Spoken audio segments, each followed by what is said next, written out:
Olá, meus amigos, estamos juntos mais uma vez do nosso estudo em grupo das obras de André Luiz. Estamos estudando os Mensageiros e hoje vamos ler o capítulo 41, Entre as Árvores. Decorridos alguns minutos, atingíamos pequena propriedade rural, povoada de arvoredo acolhedor. Laranjeiras em flor perdiam-se de vista, bananeiras estendiam-se em leque, enquanto o goiabal, de longe, semelhava-se a manchas fortes de verdura. A relva macia convidava ao descanso, e o vento calmo passava de leve, sussurrando alguma coisa através da folhagem. Aniceto respirou a longos haustos e falou: os desencarnados, embora não se fatiguem como as criaturas terrestres, não precisem de pausa para o repouso. Em geral, nossas operações à noite são ativas e laboriosas. Apenas 1/3 dos companheiros espirituais em serviço na crosta conserva-se em atividade diurna. E notando-nos a curiosidade justa, sentenciou: aliás, isso é razoável. O dia terrestre pertence com mais propriedade ao serviço do espírito encarnado. O homem deve aprender a agir testemunhando compreensão das leis divinas. Pelo menos durante certo número de horas, deve estar mais só com as experiências que lhes dizem respeito. Nosso instrutor, amigo, sorriu e observou: o dia e a noite constituem para o homem uma folha do livro de vida. A maior parte das vezes, a criatura escreve sozinha a página diária, com a tinta dos sentimentos que lhe são próprios, nas palavras e pensamentos, intenções e atos. E no verso, isso é, na reflexão noturna, ajudamo-la a retificar as lições e acertar as experiências quando o Senhor nolo permite. Calando-se o nosso orientador, detivemos a atenção exclusivamente voltada para a beleza circundante. Aquele campo amigo e hospitaleiro caracterizava-se por ambiente muito diverso.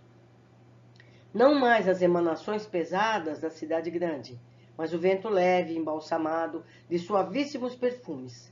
Refletia eu na bondade do Senhor, que nos oferecia recursos novos, quando Aniceto voltou a dizer: a natureza nunca é a mesma em toda parte. Não há duas porções de terra com climas absolutamente iguais.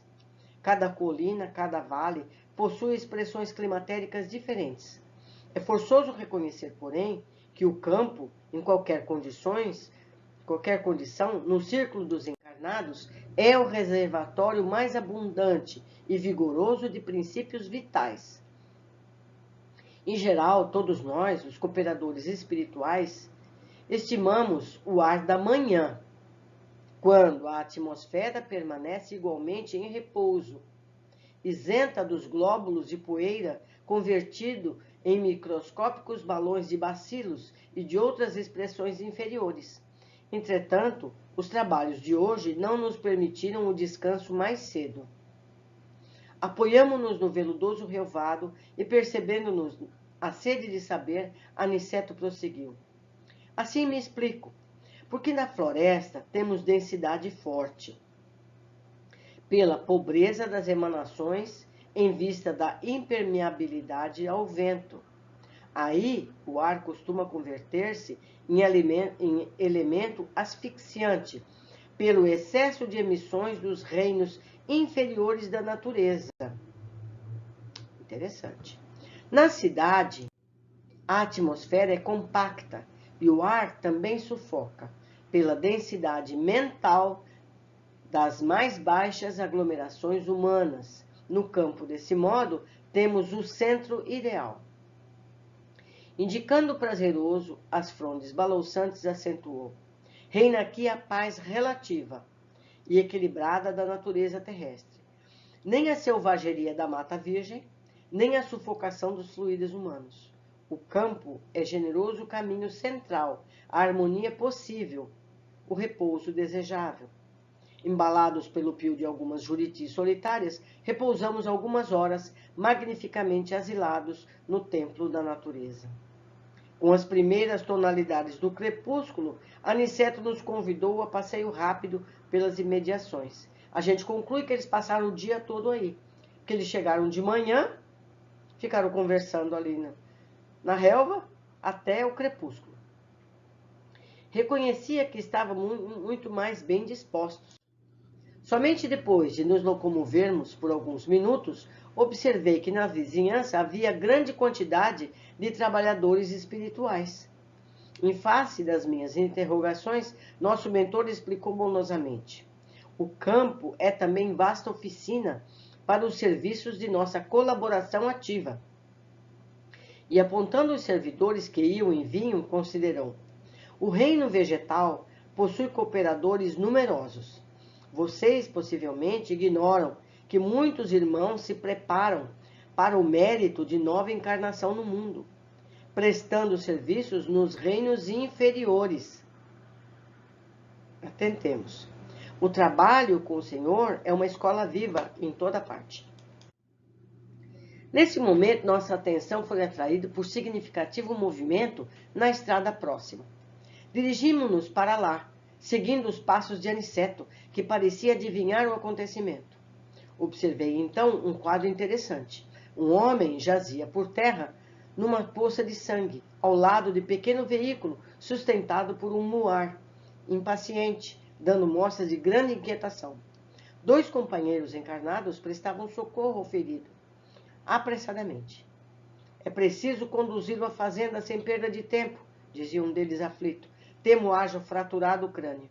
E número de desencarnados que auxiliava o pequeno grupo, todavia, era muito grande.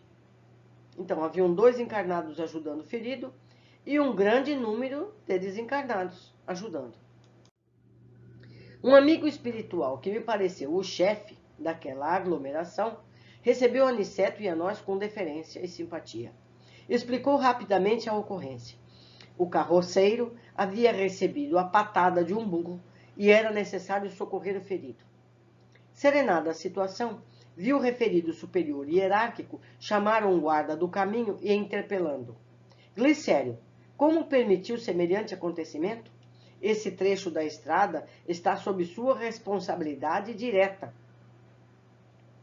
O subordinado, respeitoso, considerou sensatamente: fiz o possível por salvar este homem, que, aliás, é um pobre pai de família. Meus esforços foram improfícuos, pela imprudência dele. Há muito procuro cercá-lo de cuidados, sempre que passa por aqui. Entretanto, o infeliz não tem o mínimo respeito pelos dons naturais de Deus. É uma grosseria inominável para com os animais que o auxiliam a ganhar o pão. Não sabe senão gritar, encolorizar-se, surrar, ferir. Tem a mente fechada às sugestões do agradecimento. Não estima senão a praga e o chicote. Hoje, tanto perturbou o pobre muar, que o ajuda, tanto o castigou, que pareceu mais animalizado. Quando se tornou quase irracional pelo excesso de fúria e ingratidão, meu auxílio espiritual se tornou ineficiente. Atormentado pelas descargas de cólera do condutor, o burro humilde o atacou com a pata. Que fazer? Minha obrigação foi cumprida. O superior, que ouvia atenciosamente as alegações, respondeu sem hesitar: tem razão. E como dirigisse o olhar a Aniceto, desejando a aprovação, nosso orientador afirmou: auxiliamos o homem quanto esteja em nossas mãos. Cumpramos o nosso dever com o bem, mas não desprezemos as lições. Esse trabalhador imprudente foi punido por si mesmo. A cólera é punida por suas consequências. O mal segue-se o mal. Se os seres inferiores, nossos irmãos, no grande lar da vida, nos fornecem os valores do serviço, devemos dar-lhes, por nossa vez, os valores da educação. Ora, ninguém pode educar odiando, nem edificar algo de útil com a fúria e a brutalidade.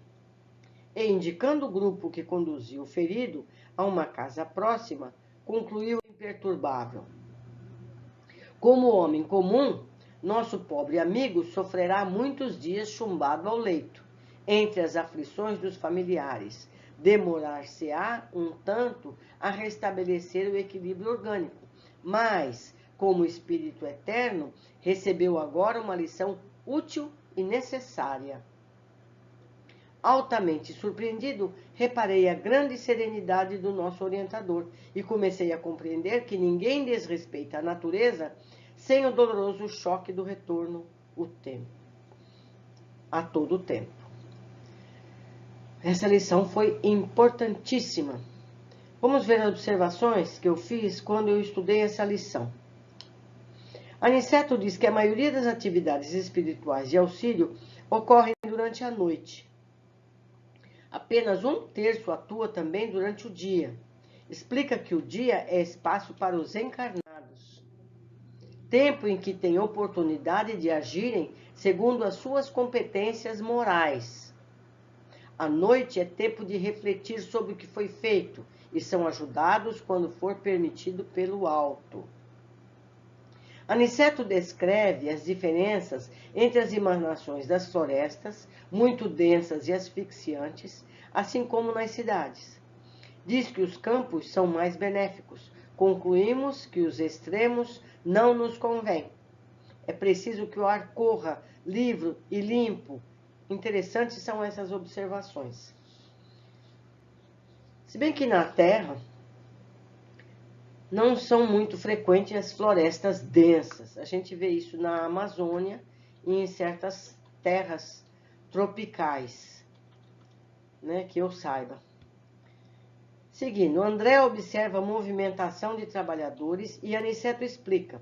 São seres de outro reino. Não são reinos humanos. Vamos observar nisso. Eles trabalham na natureza. Não é dito explicitamente, mas deduzimos que sejam seres elementais, ainda não humanos. Ele fala claramente, são reinos. Esse assunto é controvertido e não é aceito por todos, mas somos livres para pensar no que foi dito, tirarmos nossas conclusões e aguardar mais informações que nos esclareçam a respeito. Mas não é a primeira vez que o tema é exposto. No livro Nosso Lar também foi dito, foi citado auxiliares da natureza ajudando com medicamentos da natureza. Narcisa vai em busca de medicamentos para o esposo de Zélia. Chegando à mata, Narcisa chama por seres da natureza e aparecem 8 seres. Ela explica a André, são servidores comuns do reino vegetal, os irmãos que nos atendem. Reino vegetal. Não são seres humanos. Não são ainda encarnados e desencarnados no reino animal. Então, já temos 2 referências para meditarmos a respeito. E eu lembro também na Revista Espírita, onde esse tema é tocado. Então, uns acreditam, outros não, mas vamos deixar esse tema em destaque. Percebem movimentação próxima e chegando ao local veem um acidente. Citam muitos auxiliares desencarnados colaborando com o auxílio da vítima. O interessante é que o chefe do grupo chama a atenção de um deles, Glicério, que seria o responsável por cuidar daquele trecho da estrada. Olhem que interessante, há trabalho para todos, seja nas colônias como nos planos da crosta. Espíritos responsáveis por cuidar de estradas, para que haja mais segurança.